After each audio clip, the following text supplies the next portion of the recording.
I'd like to call to order this public hearing for the Cave Creek Unified School District's virtual instruction time model for the 2024-25 school year. Item 1.1, roll call. All members of the board are here. Member Moore is... President Busby, we just need to ask if there's any... Not for the first hearing. Okay. The first part, we go straight to any public comments. Okay, well, and then adjourn. 1.2, are there any public comments? Okay. Is there a motion to adjourn the public hearing? So moved. So moved. All in favor, say aye. Aye. Any opposed? Okay. Aye. Okay. Now, I would like to call to order this business meeting for the Cave Creek Unified School District. It is 6 p.m. Item 2.1, roll call. All members of the board are present. Member Moore is connected telephonically. All members of the cabinet are present. Item 2.2, Pledge of Allegiance. Please stand. I pledge allegiance to the flag of the United States of America and to the republic for which it stands, one nation, under God, indivisible, with liberty and justice for all. Okay, kind of went out of order there, but all right. Hey, we were all on vacation. Item 2.4, formal adoption of the agenda. Is there a motion? So moved. Second. Any changes? Okay, all in favor say aye. Aye. Aye. Any opposed? Okay. Item 2.5, President's Report. Well, I had the pleasure and honor of attending the district kickoff, and we had a phenomenal keynote speaker. He did an amazing job, and everybody left the room a fan. I would like to say welcome back to all of our teachers, and a special welcome to all of our new staff and teachers. And we all look forward to a great school year with you. And that's my report. Board comments? Anybody? Go ahead. Well, just wanted to mention that I was able to stop by the new teacher orientation. We had several new teachers here on the first day, and it's always cool to do that. It was especially cool this time because 20 years ago, that August, I was in this room doing the exact same thing, and so that made it just kind of that much more cool. So that's all I got. I also got to attend the new teacher orientation, so it was great to meet a lot of new staff that was coming in. Also attended the district kickoff and heard a great keynote speaker. And then, and probably also highlight of that was seeing a lot of our own students speak and even past alumni speak as well, of kind of what makes them feel good being on a campus. So that was really neat. And then also got to go to meet the teacher at Black Mountain, and then all the things at welcome days at Sonoran Trails and also Cactus Shadows. So I'll go. Can you guys hear me okay? yep. You're good. Perfect. Yeah, so I as well attended the district kickoff. Superintendent Zolzal did a phenomenal job of keynote and setting the tone for the year in regards to culture, a monster culture, I might add. And it was nice to see so many teachers and staff excited to tackle the new year. I attended the Horseshoe Trails and Desert Willow welcome back to the teachers. Great to see on the campuses and see all the kids and the parents, and definitely feel really good energy heading into this year. And then over the last weekend, attended the 39 Steps summer show at the Fine Arts Center. It was great to see the kids performing. That's all I have. Well, I'm sad to say I missed a great keynote speaker, obviously, but welcome back and welcome to all of our new teachers, and here is to a fabulous school year. Awesome. And for those of you who were not at the district kickoff, our esteemed superintendent was our exceptional keynote speaker, and we're now looking for you to be in TED Talks Is there a video?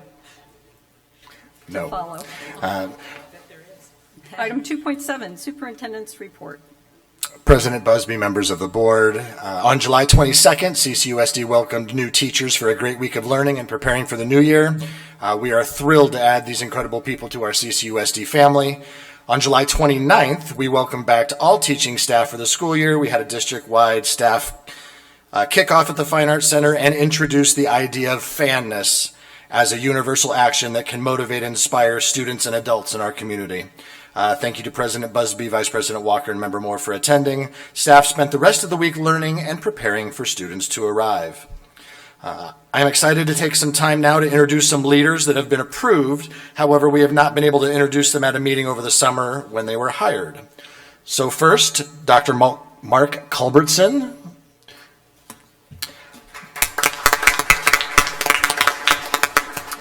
Oh, there's more.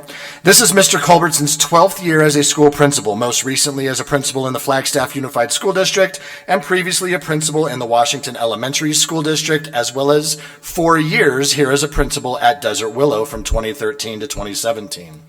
He started out in school administration at a private school in North Scottsdale. He taught in Maricopa before moving into administration. He completed his doctorate in organizational leadership in December from Grand Canyon University. Go Lopes. He has a master's in elementary education from ASU, go Devils, and a master's in educational leadership from NAU, go Lumberjacks. If you are wondering, no, he does refuse to ever get a degree from U of A. Prior to education, he was a pastor and a youth pastor in Scottsdale and Mesa. He has been happily married for 23 years with 2 fantastic kids, a 21-year-old and an 18-year-old son, 21-year-old daughter. Please join me in welcoming back to CCUSD, Dr. Mark Culbertson. Next, we have Mr. Robert, or R.J. Morgan, Cactus Shadows High School Assistant Principal. Mr. Morgan is thrilled to join the Cactus Shadows family as an administrator, bringing 6 years of educational experience to his new role. He has taught in the Glendale District at a Title I school and in Deer Valley, where he also managed athletics for the middle school. Originally from Oregon, RJ earned a scholarship to play football at the University of Arizona, where he met his wife and has since made Arizona his home. He holds a bachelor's degree from the University of Arizona and 2 master's degrees from Grand Canyon University. RJ and his wife have a 3-year-old daughter. Outside of his professional life, RJ enjoys coaching his wife's travel softball team, training for and participating in various athletic events, including a half Ironman, and spending time outdoors. He's dedicated to helping the campus develop students for a successful future and looks forward to a great year ahead. Please join me in welcoming Mr. Morgan to CCUSD. Mrs. Jennifer Reyes, Assistant Principal of Sonoran Trails Middle School. Mrs. Reyes is excited to be the new assistant principal at Sonoran Trails Middle School. She has lived in Arizona since she was 3. This is her 21st year in education. She started her career as a paraprofessional in the Phoenix Union High School District before student teaching. She spent 11 years in the classroom teaching high school English and CTE. In that time, she served as a PLC leader, department chair, and a program coordinator for both AVID and dual enrollment. She moved over to Littleton Elementary School District, where she served as the instructional coach and content specialist for 7 years. She earned her bachelor's degree in secondary educational leadership in 2006 and her first master's degree in ed leadership in 2008 from Ottawa University. She earned her second master's degree in English from Arizona State University in the fall of 2017. Ms. Reyes has 4 wonderful children, and she was just recently married. Her husband and children are here tonight, as well as mom, I believe, is here as well. So please join me in welcoming Mrs. Reyes to CCUSD. Next, as you all know, August 5th was the very first day of school for the 24-25 school year. It was absolutely fabulous to see students back on campus. They bring such a life and buildings to life. The cabinet was able to visit all 7 schools and got into all classrooms. We're looking forward to a great school year and doing great things for students. You know we always enjoy celebrating students, so I am thrilled to share that our very own Black Mountain 5th grader, Ian Z., competed this summer in the AAU National Championships at the International Swimming Hall of Fame in Fort Lauderdale, Florida. Ian defended his title as national champion first place winner in the 1 meter dive for 11-year-old boys. Way to go, Ian. Right. And lastly, I have a special component of my report. I would like to recognize, welcome, and please bring to the microphone Dr. Cheryl Paul and other guests from Grand Canyon University to conclude my superintendent's report. Dr. Paul. Good evening. Madam President, Vice President, members of the board, superintendent, leadership, guests, and community members. I am Cheryl Paul, Assistant Vice President of the K-12 Academic Alliance at Grand Canyon University. And on behalf of President Mueller, we want to say thank you. Thank you to you. Thank you for everything you do, your dedication, and your commitment to the K-12 ecosystem. Your unwavering commitment does not go unnoticed, and it's important that you recognize, that we recognize, and we see you. So thank you to all of you. We also want to thank the Cave Creek Unified School District leadership team for submitting the nomination which brought us here this evening. Each month at Grand Canyon University, we are fortunate. We get to recognize one principal from across the entire state. Nominations are submitted in vast numbers, and we had the highest number of frequency of nominations this particular year. People are nominated for 3 different categories: STEM, innovation, and character education. We are so thrilled to be here with you tonight to celebrate an outstanding educator and leader in your community, Miss Jill Serrano, former principal of Sonoran Trails Middle School. So hold on, Jill, there's more, because we know how you love the accolades. She has been awarded the prestigious August Principal of the Month accolade for character education and innovation. The nomination that was submitted on her behalf was incredibly compelling. While we recognize that Jill is no longer serving as a principal, we believe that she is more than deserving to receive this recognition, and so we moved forward with it. I'd like to read to you now some lovely words that was written on her behalf by your administration and some of her staff members. Mrs. Serrano has demonstrated exemplary leadership in the implementation of positive behavioral intervention and supports, PBIS, at Sonoran Trails. Through her guidance and vision, the school has created a positive and inclusive environment where students feel supported and motivated to excel both academically and behaviorally. Additionally, Jill has been instrumental in improving the effectiveness of professional learning communities.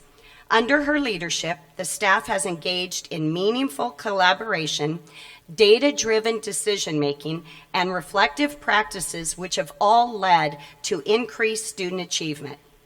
One of Jill's most notable recent accomplishments is the creation of the outdoor classroom at Sonoran Trails, funded in large part by a community which she worked tirelessly to involve each and every step of the way. We know because we were involved. This outdoor space provides students with a unique learning opportunities and enhances their connection to nature, fostering a deep appreciation for the environment and hands-on learning experiences. Despite her many achievements and accolades, what really sets Jill apart is her unwavering commitment to students and her humility as a leader. She consistently deflects praise onto her staff, acknowledging their hard work and dedication as a driving force behind the school's success. However, we all know it takes a great leader to inspire and empower others to reach their full potential. Jill, you certainly embody that. You embody all of those qualities wholeheartedly. Jill's exceptional leadership, dedication to her students, and humble demeanor make her more than deserving of the title of Grand Canyon University Principal of the Month for the month of August. We are confident that her continued contributions will have a lasting impact on the Cave Creek Unified School District community for years to come. Jill, we would like to invite you up here now, and we have a few tokens of our appreciation. So, Jill.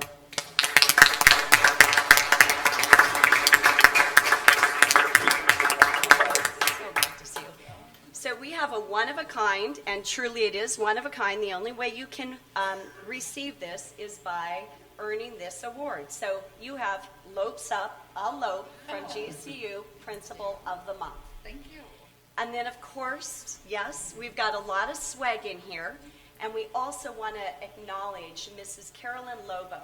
She is the CEO and Chief Architect of Soul Architect. She could not be here tonight, but she is our sole sponsor, and she will be presenting you with a $500 gift certificate.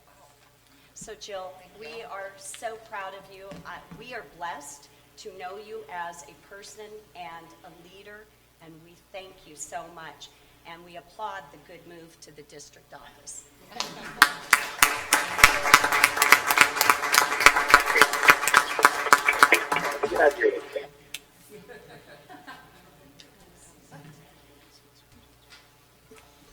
You don't have to talk, Jill, but you need to come take a picture.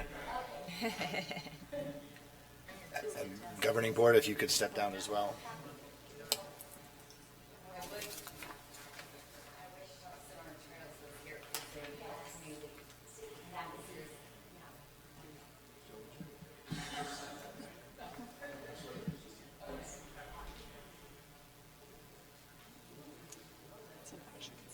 Oh, I'll tell.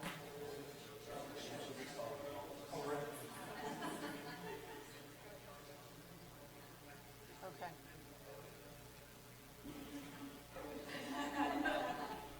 There we go. A couple that one, this one.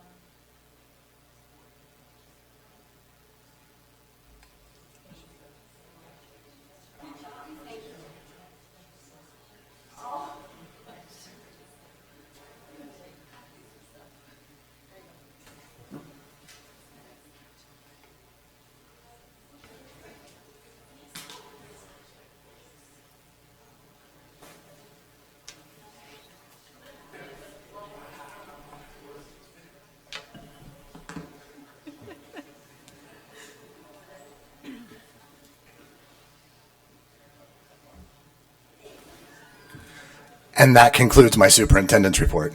Okay. Well, once again, Mrs. Sereno, congratulations. Item 3.1, call to the public. Do we have any? Okay, we have none. Item 4.1, instructional time model presented by Dr. Jensen.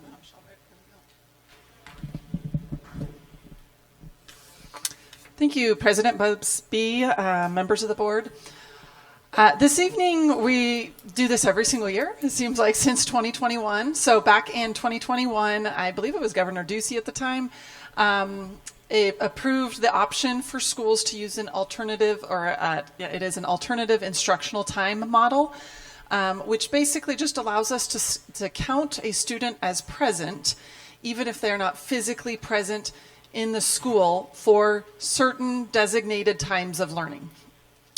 We've really appreciated this model because it does honor the fact that learning doesn't have to happen in the four walls of a classroom. And so that has been something that we've used for the past 2 years only for our ACT days, our ACT testing days. And that's allowed for our teachers to still have small groups of students in their classrooms for ACT while the other students are at home learning, and they do a flipped assignment. When we say flipped assignment, usually what that means is the teacher either recorded some instruction, the students watched it at home, or they had an assignment that they needed to complete at home, and that is how we recorded their attendance. We did add 2 additional I'm going to say criteria this year that we could use if we needed to. Both of them are kind of provisional. So of course we've got our specific CSHS testing days, which is the ACT, as we've always done. And then we added allowing EVIT students to take one hybrid or virtual class during their commute. In the past, our EVIT students always had to come in for what we might call 0-hour class at 6:15 a.m. And then those students then would attend 3 classes so they'd do 6:15, and then they'd do a first period, a second period, a third period. They'd ride a bus all the way down to Mesa for 4th period, and they'd take 5th and 6th period down at EVIT, and then they'd ride a bus all the way home, not getting back until about 4 in the afternoon, making for a much longer day than most people work, let alone a 16-year-old needs to be going through. So we've made an adjustment where we've turned that class to be online. Again, we've kind of just moving with the times. We can learn anywhere now. And so this model would allow us to count those students as full-time for that one period of the day where they're taking that online, as opposed to just partial credit, which is what we get for our typical online learners. Usually we only get partial funding for them. This would allow us to get the full funding for those students. So it's very minor. And then the last one is that we just wanted to put in a clause for in the event that we needed an emergency day. Many districts around not only the state but the nation have done that as well, where if there's some sort of an emergency, we can flip instruction. We're able to do that now quickly, as COVID taught us all how to do. And so we could flip instruction, and they could be counted as in attendance on that day, as opposed to having to tack on snow days. We don't have Arizona snow days typically, but as opposed to tacking those on into the summer. I'd imagine it would be like if an air conditioner broke down or something in Arizona, not snow. So those are the additional clauses that we've added. We submit this to ADE and they approve it, but we also get it approved by our governing board. Our instructional approach is remote or virtual student access, problem-based learning, and mastery learning and flipped learning. All just very, I'm going to call it normal now. It used to be innovative, and now this is normal.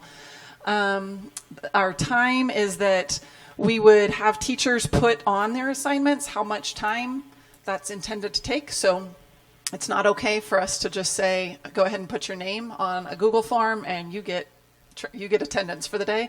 Instead, they need to do an equivalent amount of work at home that they would have done in school. So on their assignments, the teachers put the amount of time, and then attendance the same way that we would track attendance that way by completed assignments. With that, are there any questions about this? Anybody? Thank you. Item 2.4, summer staff development, presented by Dr. Jensen. Great. Again, President Busby, members of the board. This summer we had a lot of great learning taking place in Cave Creek, and many of you guys at least participated in some of it or dropped in at certain times. So I just wanted to give a quick review of some of the learning that took place, even when we didn't have students around.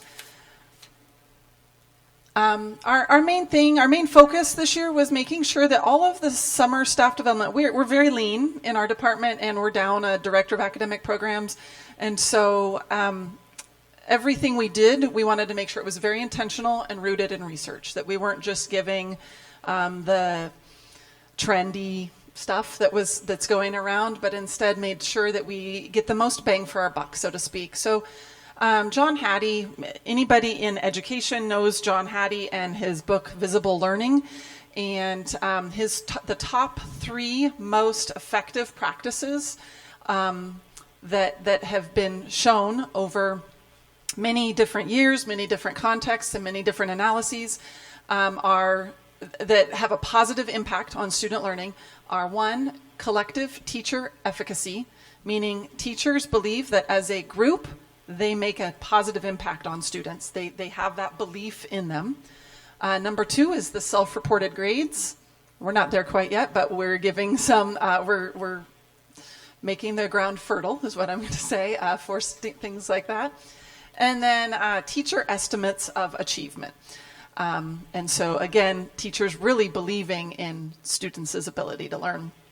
So this penetrated everything that we did, all summer. So during our May Mania, we discussed how we use assessment practices to motivate students. And really, a lot of that was how do we ensure that the way we assess in a classroom is building students up and helping them to believe more in themselves as learners, and how do the ways that we communicate make students motivated to want to learn. We discussed on the second day our English learners. That's an area of focus in Cave Creek for us right now. So we brought in a special speaker, and she spoke on English learners. And then going back to that, creating a guaranteed and viable curriculum. And this is something we've been working on for the past year and a half, I would say minimum, and we'll continue to do that. And that's how do we make sure that every single student, we guarantee they will receive these standards at each level. And not just that the teacher will teach them, but that the students will learn them. And that goes back up to that assessment that we had on day one. So that was largely giving teachers time to write that, and what is it that's most important. There's no way we can teach every Arizona learning standard. It would take them till they're 24 or whatever the numbers are. But what is most important, and how do we make sure that they have the very most important, which, in layperson terms, we need to make sure that they can read and think critically about what they're reading. We need to make sure that they can problem solve in math and have the life skills to use their math, and then have some working understanding of science and social studies and how they interact as productive citizens in our communities. Of course, we get much deeper in that. And then we had breakout sessions in all of those, and you can see some of those listed up there. We had a great time discussing that, and teachers chose which sessions they wanted to go to for those breakout sessions. We're in Cave Creek, so I always mentioned that all of our sessions were funded through grants. So Title II was some of it, which is a federal grant, and then Kiwanis grant. And we had 75 teachers. We'd love to invite more next year, but that was our maximum because this is our space. And so we're hoping to make some more space at another location for next year where we could involve more than 75, but it was a good time. New teacher orientation. I don't need to go through every little thing, but again, many of you were there. We did listen to the feedback that we've received in years past, where often they say, that was a lot of great stuff, but I really just want to be in my classroom and set it up. So we tried to balance it because they still need the stuff that we're giving them. But day one, we talked about how do you create a learning community in your classroom? What do your walls look like? What are your procedures? What do you need to prepare for as a teacher to have a learning community? And then on day two, we let them go do that. We said, okay, get your room set up. Make sure your walls are organized, that you have a place for students to set their stuff, whatever you want. And then that way their brains could be off of that. So day three, they came and they were much more able to listen and then talk about actually lesson design and what it means to be a professional teacher, and really planning out their scope and sequence for the year.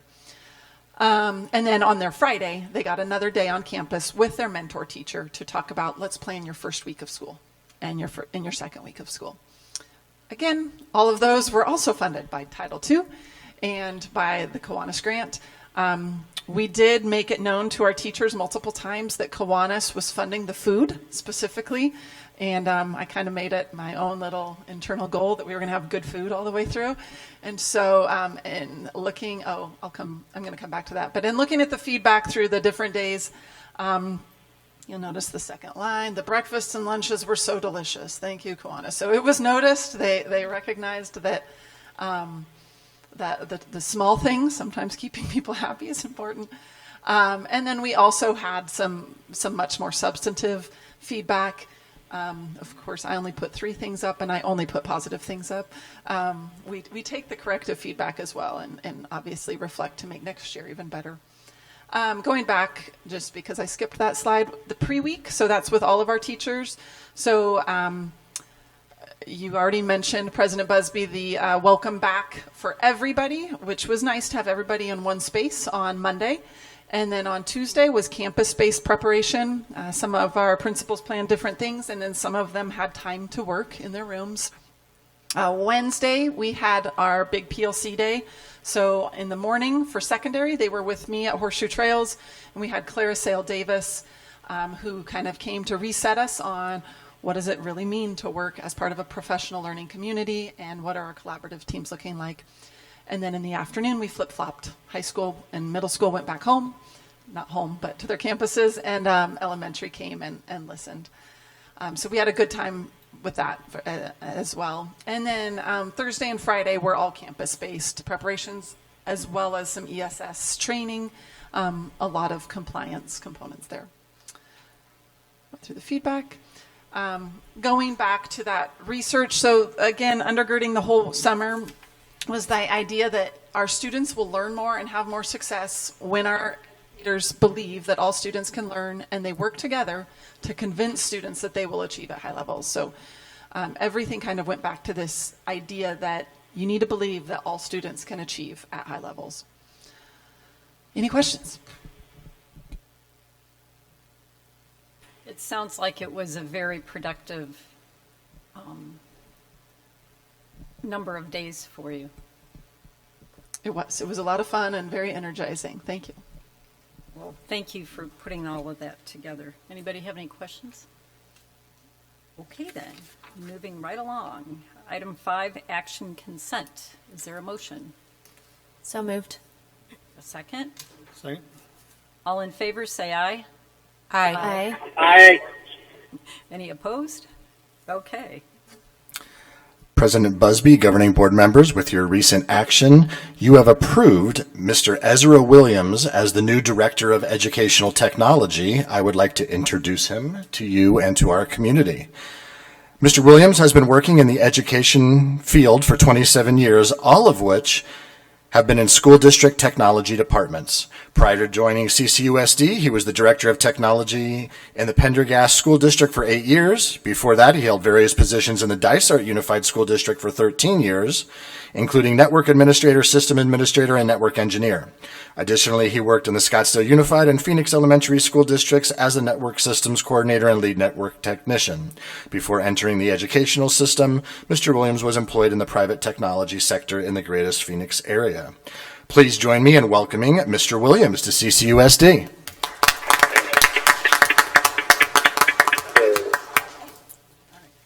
Welcome aboard. Item 6, we have no old business. Item 7.1, ASBA's proposed 2025 political agenda, presented by me. In September, the ASBA will be convening to vote on, and correct me if I'm wrong, because you're our delegate.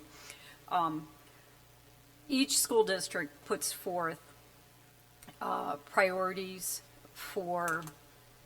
to ASBA to lobby for the coming school year.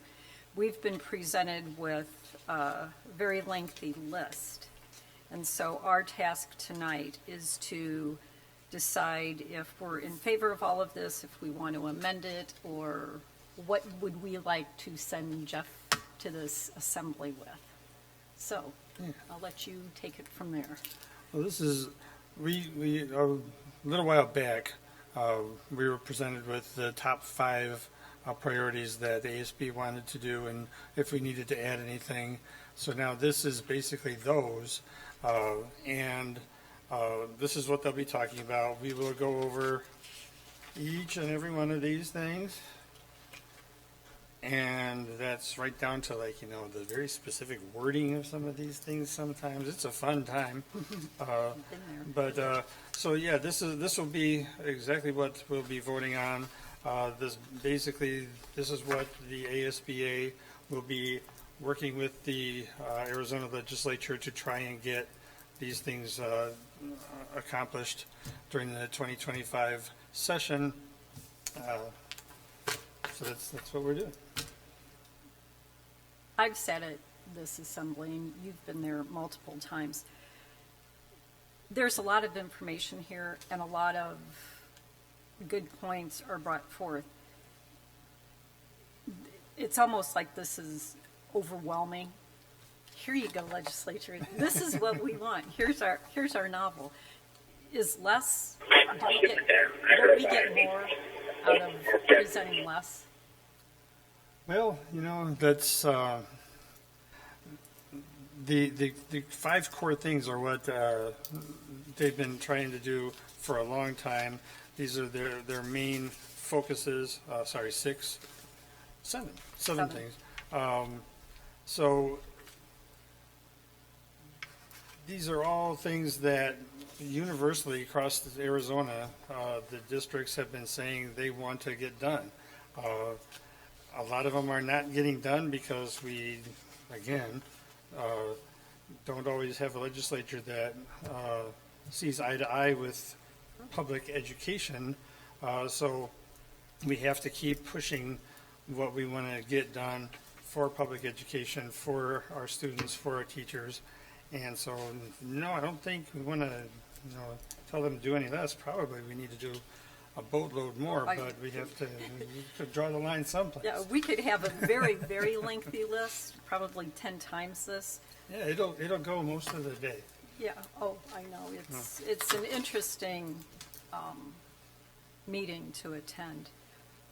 Does anybody have any comments or? The red lines that were on the document, are those our red lines, or is that kind of a collective red line? Oh, wait. Can you repeat that, Dan? Yeah, no problem. My question is on the document that was sent over with the red lines, are those our red lines coming from our district, or is that like a little bit of a mix? No, those were changes that were made by ASBA. Okay, so that's the revised version that they sent back to us. Correct. Yes. Got it. Okay, I just wanted to thank you. Are those revisions based on input from districts? Probably, yeah. Okay. Yeah. Because they do send that out to all the districts. I mean, it was definitely better, yes. So, If there's anything you want me to key in on or focus on, I can definitely do that. If there's anything, you'd like to kind of guide, let me know. well, number one, I think, is funding. Yeah. But that goes without question.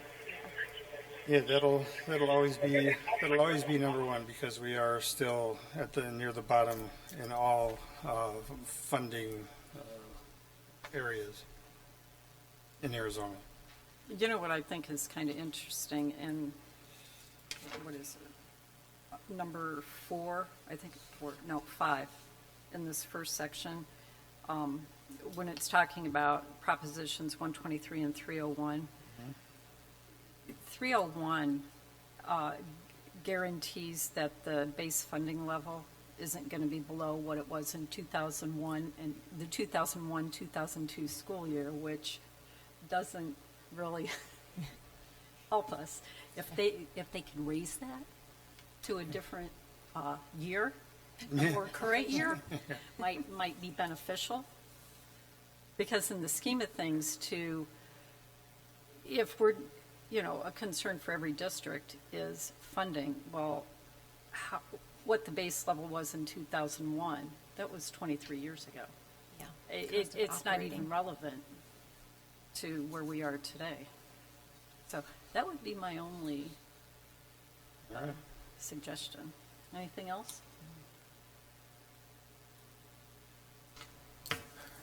No, I agree. It's a lot, so I'm anxious to hear what comes back. And Member Buzzy, this is an action item, so without the recommended action, I'll go ahead and read it. It's the recommended action is the governing board approve ASBA's 2025 political agenda and direct Member Fortney to represent the board's determined position at the September 7th, 2024 Delegate Assembly, where he would take that information you just gave him and put that forward, perhaps with more emphasis than other things. So there does need to be a motion and a... So do we have a motion? So moved. Second. All in favor, say aye. Aye. What do you say? Can you hear that, Dan? Yeah, I heard bits and pieces of it. Is he an aye? Were you an aye or a nay?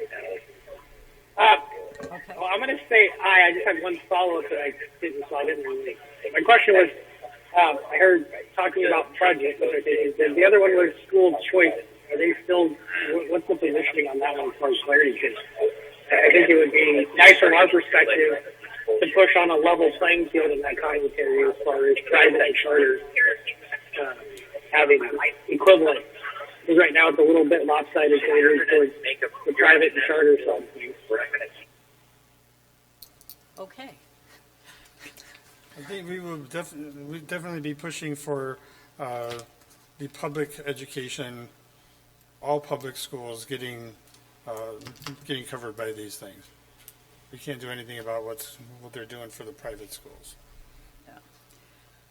Okay, item 7.2, first reading of policy 4-204, mandatory reporting, presented by Dr. Jensen. Thank you, President Busby.